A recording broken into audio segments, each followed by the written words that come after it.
ఏ news కొరకైతే అన్ని పేపర్లు ఎదురు చూస్తున్నాయో ఆ న్యూస్ మహత్తరమైన శక్తి విశారవరణకు బీసీఎస్సీ ఇచ్చిన ఈ డప్పుల శబ్దంతో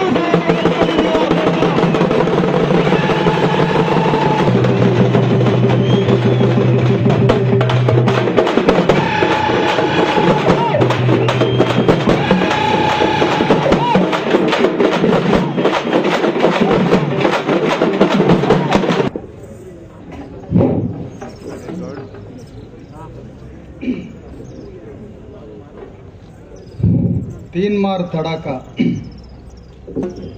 సభకు అధ్యక్షత వహిస్తున్నటువంటి వరంగల్ రవి గారికి,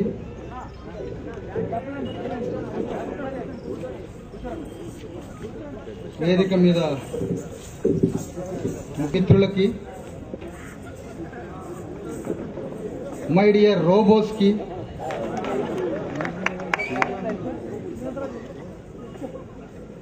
భావోద్వేగాలు హృదయాల్లోకి ఎక్కించుకుంటే ప్రేలే పదార్థానికి, ప్రెజర్ గ్రూప్కి, మీడియా మిత్రులకి, నా ఉపన్యాసం వెంటనే అర్థమయ్యే అగ్రవర్ణ మిత్రులకి, నా ఉపన్యాసం అర్థం కాని చాలా లేటుగా అర్థమయ్యే నా సమాజానికి,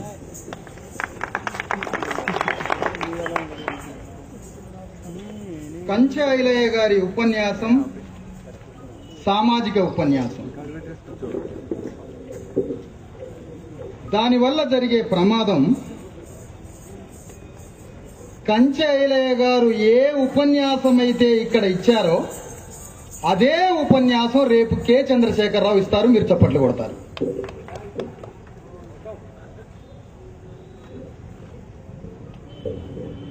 ఒక 20 రోజుల నుంచి ఎస్సీ ఎస్టీ బీసీ మైనారిటీ మిత్రులు ఏ భావాలైతే మాట్లాడుతున్నారో అదే ఉపన్యాసాన్ని ఈరోజు చంద్రశేఖరరావు గారు ఒక అలై బలై కార్యక్రమంలో ఇచ్చారు.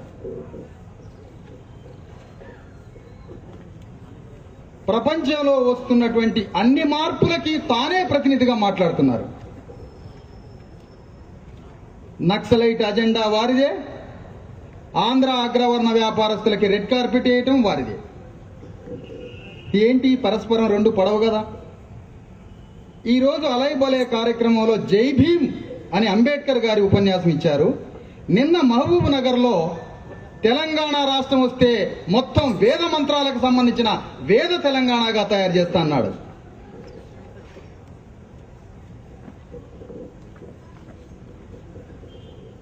ఋగ్వేదం పురుష సూక్తాలో చాతుర్వర్ణ వ్యవస్థను సృష్టించినట్టుగా పురుష సూక్తాలో ఉంది. వేదాల వల్లనే ఈ చాతుర్వర్ణ వ్యవస్థ ఏర్పడి మనకి ఈ గతి పట్టింది. జై భీమ్ అంటూ వేదాలని గురించి మాట్లాడుతున్నాం, వేదాలని ఇక్కడ ఏర్పాటు చేస్తాను. పరస్పర విరుద్ధమైనటువంటి విషయం. మరి ఐలయ్య గారి ఉపన్యాసాన్ని ఏం చేస్తే మనకి ప్రమాదం రాదు?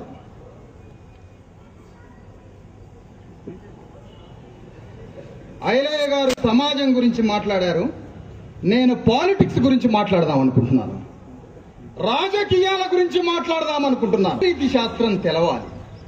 చూడండి, లెక్కలు వేసినట్టుగానే మీ ముందు మాట్లాడుతూ ఉంటాను. తెలంగాణ రాష్ట్ర సాధన జరిగితే తెలంగాణ రాష్ట్ర సాధనలోనే రాజ్యాధికారం బయటకు వస్తుంది. ఏదో డిమార్కేషన్ చేసి 4 జిల్లాలని బౌండరీ లైన్ చుట్టడం కాదు. తెలంగాణ రాష్ట్ర సాధనలోనే రాజ్యాధికారం బయటకు వస్తుంది. ఆ రాజ్యాధికారం ఎవరి చేతుల్లోకి పోద్ది? ఆ రాజ్యాధికారం ఎవరి చేతుల్లోకి పోద్ది? దళితుణ్ణి ముఖ్యమంత్రిని చేస్తాను అన్న మాటలోనే రాజ్యాధికారం తన చేతిలో ఉందని నిరూపణ అయిపోయింది. పాలిటిక్స్ అర్థమైన వాళ్ళకి అర్థమవుతుంది. దళితుణ్ణి నేను ముఖ్యమంత్రిని చేస్తాను అన్న మాటలోనే, దళితుణ్ణి నేను ముఖ్యమంత్రిని చేస్తాను అన్న మాటలోనే రాజ్యాధికారం తన చేతిలోనే ఉన్నట్టుగా నిరూపణ అయిపోయింది. ముస్లింల ఉప ముఖ్యమంత్రిని నేను చేస్తాను అనడంలోనే రాజ్యాధికారం నీ చేతిలో ఉన్నట్టు నిరూపణ అయిపోయింది. ప్రతిరోజు నువ్వు స్కీములు ప్రకటిస్తున్నావు తెలంగాణ వస్తే అని. ప్రతిరోజు నువ్వు ప్రకటించే పథకాలను రచించి నా ప్రజలకు ఏం చేయాలో చేయాల్సినటువంటి పథకాలన్నీ వచ్చిన ముఖ్యమంత్రి కదా పథకాలు రచించాల్సింది, నువ్వెట్లా రచిస్తావు? అయినా నా ఉపన్యాసం ఇక్కడి నుంచి కొంతమందిని అర్థం చేసుకోమని కోరుకుంటూ, అగ్రవర్ణాలకే ఆత్మగౌరవం ఉంది, మన సమాజానికి లేదు. అగ్రవర్ణాలకే ఆత్మగౌరవం ఉంది, మన సమాజానికి లేదు. మనది అమ్ముడుపోయే సమాజం. ఈ ప్రపంచం ముందు చెప్తున్నాను, మనది అమ్ముడుపోయే సమాజం, అమ్ముడుపోయే నాయకత్వం. మనకి విషయాలు అర్థం కావు, రాజకీయాలు అర్థం కావు, రాజనీతి శాస్త్రం అర్థం కాదు. ఎస్, తెలంగాణ రాష్ట్రం కోసం కమిటెడ్ చంద్రశేఖరరావు. ఆయన ఎన్నో మార్గాల ద్వారా తెలంగాణ రాష్ట్ర సాధన కోసం పోరాటం ప్రారంభించాడు. కానీ ఎందుకు ఆయన త్యాగం, ఎందుకు ఆయన కమిట్మెంటు? ఈ దేశానికి స్వాతంత్రం తేవడంలో గాంధీ 100% కమిటెడ్. కానీ ఈ దేశానికి వస్తున్నటువంటి స్వాతంత్రం గాంధీ కోరుకునే అగ్రవర్ణ సమాజం కోసం. కేసీఆర్ కూడా తెలంగాణకి కమిటెడే. బహుచక్కగా భారత పార్లమెంటరీ ప్రక్రియని, డాక్టర్ అంబేద్కర్ రాసిన భారత రాజ్యాంగాన్ని మన కోసం రాస్తే అద్భుతంగా భారత రాజ్యాంగాన్ని, భారత పార్లమెంటరీ వ్యవస్థని, భారత పార్లమెంటరీ ప్రక్రియని, భారత ఎన్నికల సంఘాన్ని అతి అద్భుతంగా వాడుకుంటున్నాడు చంద్రశేఖరరావు, ఎంతో కమిట్మెంట్తో. ఎందుకు? ఆంధ్రప్రదేశ్లో వెలమలు రాజ్యాధికారం వచ్చే అవకాశం లేదు. ప్రత్యేక తెలంగాణ వస్తేనే వెలమలు రాజ్యాధికారానికి వచ్చే అవకాశం ఉంది. కాబట్టి ఆయన కమిటెడ్ తెలంగాణ కోసం.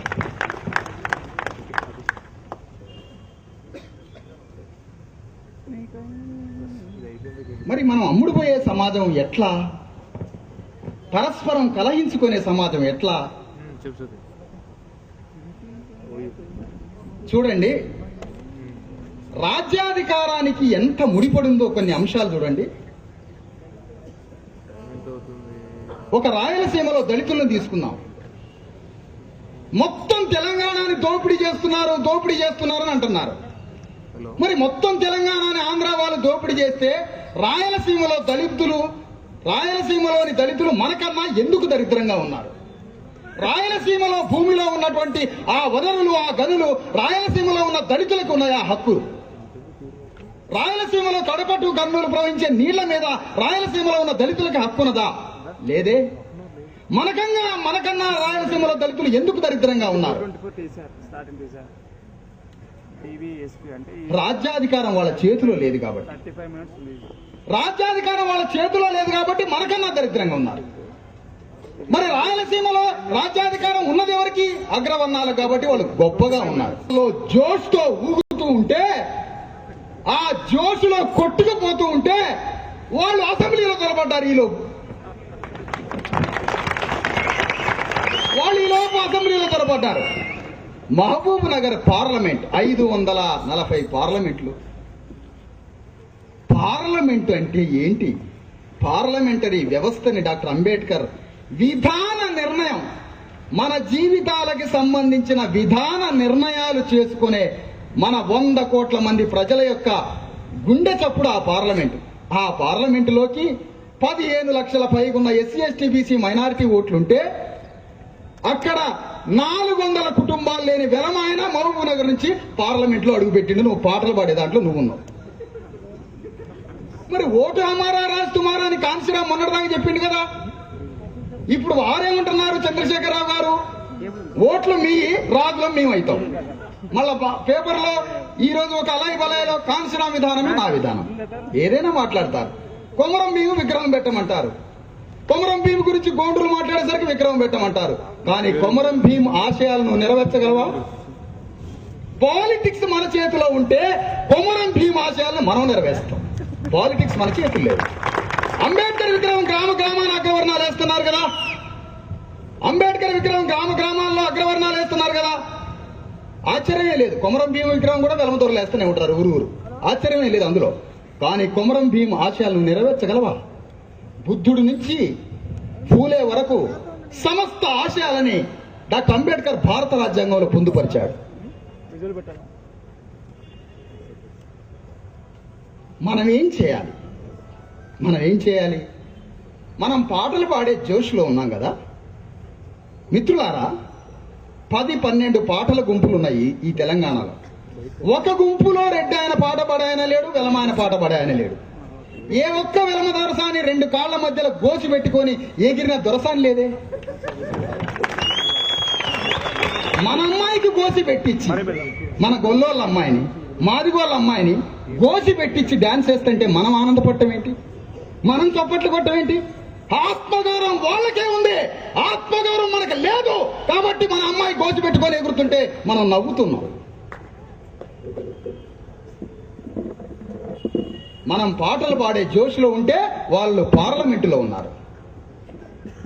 తెలంగాణ రాష్ట్రం ఇంతకు ముందు ఉన్నది. ఆ తెలంగాణ రాష్ట్రాన్ని ఆంధ్రాలో కలిపింది తెలంగాణ అగ్రవర్ణాలు. అందులో ఎస్సీ, ఎస్టీ, బీసీ మైనార్టీలు ఒక్కడు లేడు. ఏమి దుర్మార్గం! ఏమి చరిత్ర చెప్తున్నావు political science professor mister Kodandarama Reddy? నువ్వేం చరిత్ర చెప్తున్నావు? తెలంగాణ రాష్ట్రం ఉన్నది, ఇంతకు ముందు తెలంగాణ రాష్ట్రం ఉన్నది. ఆ తెలంగాణ రాష్ట్రాన్ని రాత్రికి రాత్రే అయ్యదేవర కాళేశ్వరరావు, బూర్గుల రామకృష్ణారావు, రంగారెడ్డి, నీలం సంజీవరెడ్డి, ప్రకాశం పంతులు, నెహ్రూ, బ్రాహ్మణులు, రెడ్లు రాత్రికి రాత్రి కూర్చొని నిర్ణయం తీసుకొని అసెంబ్లీలో తీర్మానం చేసి తీసుకుపోయి తెలంగాణని ఆంధ్రాలో కలిపారు. ఈ పాపంలో Telangana SC, ST, BC minority సమాజ పవిత్రమైన సమాజం ఆ పాత్రలో లేదు.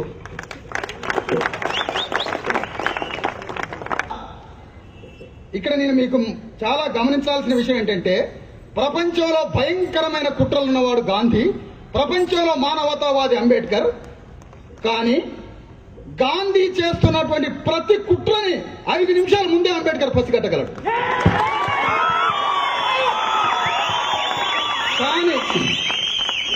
కానీ మనం పసిగట్టలేకపోతున్నాం కుట్రల్ని. తల్లి తన బిడ్డని ఎంతైతే ప్రేమిస్తుందో ప్రమాదాన్ని కూడా గ్రహించగలదు. నేను కుట్రని పసిగట్టడానికి ప్రయత్నిస్తున్నాను. ఆంధ్ర వాళ్ళు తెలంగాణని దోపిడీ చేశారు. 1952 నుంచి ఇదే మాట. ఈ మాట తప్పు, ఈ పదం తప్పు.